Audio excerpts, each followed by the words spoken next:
Teman-teman, dimanapun berada, bersyukur sekali hari ini kita bikin konten berbayar pelanggan ya untuk ke Badan Revolution. Masih bersama dengan Teh Feby dan Teh sebenarnya banyak loh sahabat-sahabat tuh masih kadang mau tanya mungkin bisa dibilang Sungkan. iya sungkan soal manifestasi gitu. Oke. Manifestasi itu apa gitu ya, terus kemudian melibatkan apa saja gitu kan. Ini hal-hal dasar. Tapi meskipun ini dasar, basic, ini sangat menentukan. Karena kalau ini aja nggak kelar, Nggak tahu ya ya. kan, ya langkah selanjutnya menjadi membingungkan gitu kan. Oke. Mungkin manifestasi itu mungkin perlu dielaborasi dulu secara yang paling mudah, yang simple Secara gitu. kata gitu ya. Artinya apa secara kata? Oke. Pertanyaan yang menarik. Karena hampir semua yang belajar atau masuk ke dalam ruang-ruang kelas, goals-nya itu manifestasi. Hampir sebagian besar seperti itu, ingin manifestasi. Dan manifestasi itu yang diinginkan goals-nya itu macam-macam tuh Mas. Ada manifestasi ketenangan jiwa, ada manifestasi kesehatan, ada manifestasi relationship, ada manifestasi finansial, karir, perjalanan spiritual, kayak pergi ke tempat-tempat ibadah tertentu, atau perjalanan tour untuk refreshingnya mereka. Sebetulnya apa sih arti kata manifestasi? Manifestasi itu mengandung arti pemahaman, artinya mewujud, perwujudan. Manifestasi itu artinya mewujud, perwujudan. Nah, sebelum segala sesuatu itu mewujud atau menjadi perwujudan sesuatu, sedikit aku mau cerita dulu bahwa judul manifestasi itu, jika kita kembalikan ke sumber ya, Tuhan, Allah, atau apapun nama itu disebut, dia manifest. Dia juga manifest gitu. Bentuknya apa? Manifestasi atau perwujudan dari apa yang Tuhan lakukan, itu adalah kita. Itu adalah gunung, lautan, alam semesta. Itulah manifestasinya dari Tuhan sebetulnya. Lalu apalagi perwujudan dari bentuk keberadaan Dia. Nah, perwujudan dari bentuk keberadaan Dia salah satunya itu adalah kebahagiaan, kesedihan, itu juga salah satu perwujudan dari keberadaannya Dia. Tapi apa sih sebetulnya arti manifestasi? Manifestasi mengandung arti dari sesuatu yang nggak ada, itu terwujud menjadi ada. Lalu komponennya apa aja? Membuat itu terjadi. Tubuh manusia itu dianugerahi, Mas Hendra, dua hal. Pikiran, untuk memberikan gambar imajinasi tentang apa yang kamu mau. Tapi kalau cuma pikiran doang, dia diem, Mas. Cuma gambar aja gitu. Jadi ada pikiran, nih, komponen manifestasi ya, ada pikiran, ada perasaan. Perasaan ini kalau kata istilah di kelas-kelasku dulu itu istilahnya keren Mas. Perasaan itu, rasa itu, kalau kata judul Mas Hendra, roso, rasa.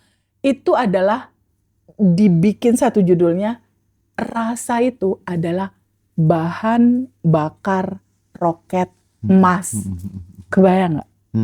Betapa dosen aku dulu tuh menerangkan tentang pentingnya rasa, itu disebutnya bahan bakar roket emas. Betapa rasa ini menjadi satu penggerak yang luar biasa gitu untuk manifestasi. Itu dicontohin kayak gini Mas Hendra. Mas Hendra di Tuban, aku di Bandung. Lalu Mas Hendra bilang gini, Teh Feby aku mau ke Bandung pakai mobil. Oke Mas Hendra, aku tunggu di Bandung. Udah nih, aku nunggu kan. Mas, udah sampai mana? Belum Teh, masih di Tuban. Loh, kenapa Mas mobilnya? Nggak ada bensinnya Teh. Kalau cuma pikiran doang, kita tuh punya kendaraan imajinasi yang namanya mobil.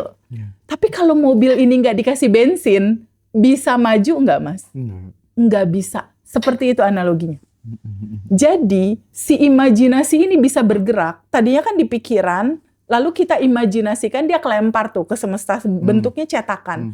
Cetakan ini dari langit lah istilahnya ya, dari gudang tanpa batas, potensi energi tanpa batas.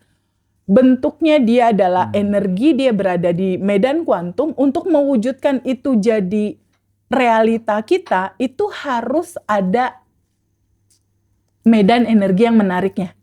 Mewujud menjadi realita. Itulah rasa. Jadi komponen pertama adalah pikiran, komponen kedua adalah perasaan. Tapi pikiran dan perasaan ini kan masih di ranah batin, Mas.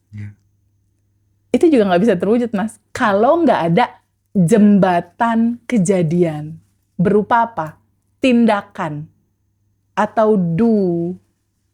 Jadi kalau masih di ranah batin, tapi kitanya nggak melakukan apapun, kayak cuma makan, tidur, males doang gitu. Nggak mengizinkan kita mengupgrade diri kita, membuat satu bentuk do ya, gerakan do the best, prepare di dalam diri gitulah, kejujuran, kebaikan, atau kadang kita sebut sebagai tabungan semesta. Kalau tabungan semesta kan itu melibatkan tubuh yang bergerak gitu. Terus melibatkan juga apa? Effort dari diri kita memberikan lebih pada kehidupan ini.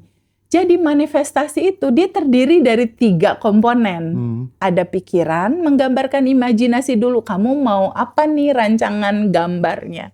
Kedua, perasaan untuk menjadi medan magnet dari atas tertarik menjadi realita di bawah. Tapi dari pikiran perasaan ini tetap harus ada jembatan kejadian berupa apa? Berupa gerak, langkah, action. Itu yang dibilang hukum kelayakan dari sisi fisik kitanya gitu. Jadi antara batin dan pelaksanaan fisik di kitanya itu ada sinkronisasi, ada keselarasan. Jadi itulah yang mewujudkan manifestasi sebetulnya. Terwujudnya sesuatu yang tadinya kita cuma pikirin, akhirnya merealita jadi realita kenyataan. Betul. Seperti Mas Hendra. Dulu Mas Hendra berpikir profesi Mas Hendra dulu sempat pernah jadi wartawan kan ya. Suatu saat pengalaman kehidupan mengantarkanmu terhadap situasi yang bikin kamu kecewa. Kamu udah kerja terus nggak dikasih, dikasih honornya. Akhirnya berpikir, suatu saat aku bikin konten aja deh gitu. Semua kan berawal dari apa yang pernah kamu pikirin, imajinasi. Ada rasa di situ, ada kelayakan tubuh di sini untuk bergerak, untuk memperbaiki tubuh dan attitude. Ada effort yang do the best dilakukan sama Mas Hendra. Udah ketemu, udah. Antara pikiran, perasaan, dan action atau do. Jadi manifestasi itu adalah sesuatu yang tadinya cuma di alam pikiran, akhirnya dia terwujud menjadi kenyataan. Menjadi rumah, menjadi mobil, menjadi jodoh, menjadi pasangan. Apapun lah ya. Apapun, itulah manifest atau manifestasi. Tapi sebetulnya ada beberapa orang yang juga punya kendala ya Mas Hendra ya, soal memvisualisasikan sesuatu. Pengalaman Mas Hendra gimana tentang situasi itu dari teman-teman kebanyakan kita? Aku setuju dengan apa yang disampaikan sama Teteh ya. Dari beberapa orang yang aku lihat gitu, memang tidak semuanya orang itu memiliki yang namanya bakat untuk menjadi seorang manifestor. Tetapi semua orang bisa melakukan manifestasi, tapi tidak semua orang memiliki bakat ke sana. Nah, oleh sebab itu seperti yang disampaikan Teteh tadi, bahwa proses yang awalnya dari pikiran itu kan sebenarnya sesuatu yang kita pikirkan terus-menerus itu kan, misalnya aku nih orang susah gitu kan. Maka kan akhirnya mencari pembenaran kan, oh iya aku orang susah, akumulasi itu mengantarkan kita menuju hidup yang tidak ideal gitu. Makanya pentingnya pertama rumus manifestasi tadi ada pikiran, kemudian diikuti bahan bakarnya dengan perasaan. Ini kalau pikiran dan perasaan menyatu, itu muncul tumbuh yang namanya sebuah keyakinan. Nah, saat kemudian kita sudah sampai di level keyakinan, fokus hidup kita itu akan mengarah kepada keyakinan yang kita create itu tadi. Betul. Makanya pikiran yang besar akan melahirkan tindakan-tindakan yang besar gitu. Betul. Contoh, misalnya ke depan aku pengen jadi leader, aku pengen punya karyawan banyak, aku pengen punya kru banyak, aku pengen ngasih kehidupan ke tetangga-tetanggaku yang nggak punya pekerjaan, yang lansia dan lain sebagainya dan seterusnya gitu.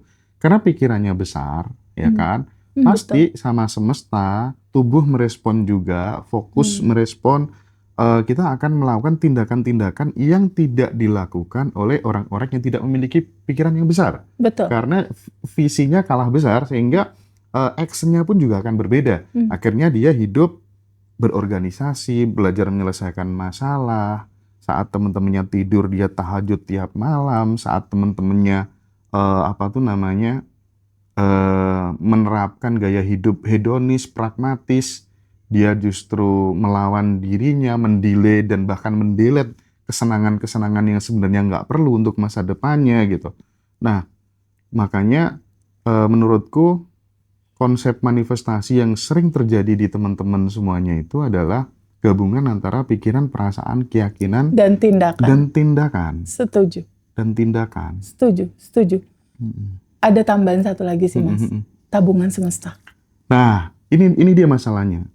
Ketika kemudian ada orang-orang tertentu yang tidak bakat dalam hal manifestasi, ya kan?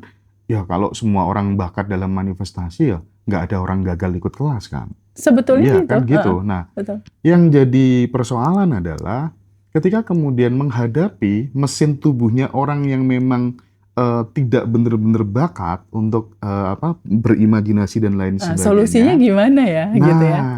itulah cara mengubahnya menurutku dengan hal-hal habit. Habit. Makanya kita Terus sediakan 30 daily routine itu, 30 hari kita membangun kebiasaan-kebiasaan seperti bersyukur, sending love, tabungan semesta dan lain sebagainya.